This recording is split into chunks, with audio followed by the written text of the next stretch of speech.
नक्की काय म्हणजे कायदा सुव्यवस्था कसा राखणार? सर्वप्रथम माझ्यातर्फे सर्वांना आगामी गणपती उत्सव 2025 ही खूप खूप शुभेच्छा आहे।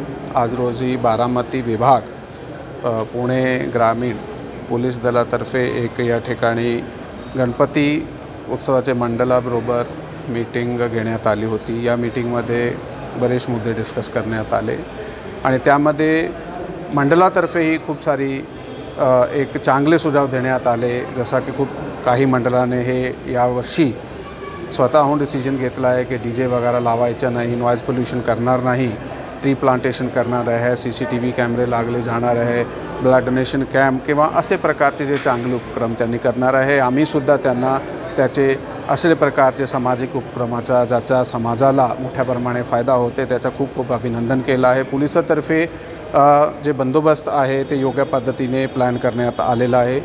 प्रत्येक ठिकाणी ज्या ठिकाणी मंडळ आहे ते मंडळाबरोबर आम्ही आपले समन्वय अधिकारी आणि अंमलदार दिलेले आहे। त्याच्या मीटिंगसुद्धा झालेल्या आहे। पोलीस स्टेशन लेवल SDPO उपविभागीय पोलीस अधिकारी याचे स्तरावर सुद्धा मीटिंग झालेले आहे। ॲडिशनल SP साहेबाचे स्तरावर सुद्धा मीटिंग झालेले आहे आणि रूट पाहणी करण्यात आलेली आहे। बाकीचे इतर विभागाबरोबर सुद्धा मीटिंग्स करण्यात आलेली आहे। ज्या ठिकाणी अडीअडचणी मंडळाने आम्हाला सांगितलेली आहे, ज्या आमचे निर्देशनास आलेली आहे त्याची उपाययोजना करण्यात त्याचं समाधान करण्यात आलेलं आहे।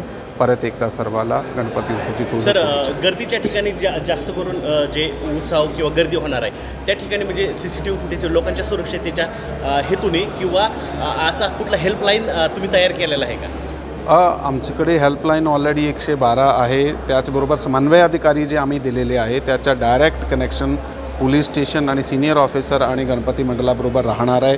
तसाच आमची स्पेशल ब्रांच आहे त्याचा डायरेक्ट जे समन्वय आहे ते पण गणपती मंडळाबरोबर आहे। तर कंटिन्युअसली आम्ही त्याचे टचमध्ये आहात। राहिला प्रश्न गर्दीचा, ज्या ठिकाणी मोठ्या प्रमाणे गर्दी होते त्या ठिकाणी बऱ्यापैकी मंडळाने CCTV कॅमेरे लावले आहे, आतील बाजू आणि बाहेरसुद्धा। आणि ज्या काही मंडळाकडे अशी सोय ना होती त्यांना यावेळी आम्ही अहवाल केला आहे, त्यांनी पण आम्हाला असा शब्द दिला आहे की त्यांनी असे प्रकारचा उपाययोजना करणार। त्याच्यात जसं मी सांगितलं खूप सारे मंडळाने स्वतःहून सांगितलेलं आहे ते नॉइज पोल्युशनचा असा काही ते त्यासाठी जाणार नाही आहे। त्यामध्ये त्यांनी स्वतःहून एक अंकुश घातला आहे। आमच्याकडून सुद्धा तीच आव्हान आहे की जे माननीय सुप्रीम कोर्ट ज्याचे गाईडलाईन्स आहेत त्याप्रमाणे त्या सूचनाचं पालन करून त्यांना जे साऊंड सिस्टम वगैरे त्याचा वापर करावा। जे मंडळ वृक्षारोपण करणार आहेत किंवा CCTV बसवणार आहेत त्या मंडळाला तुम्ही आरतीसाठी येणार आहेत, काय सांगाल?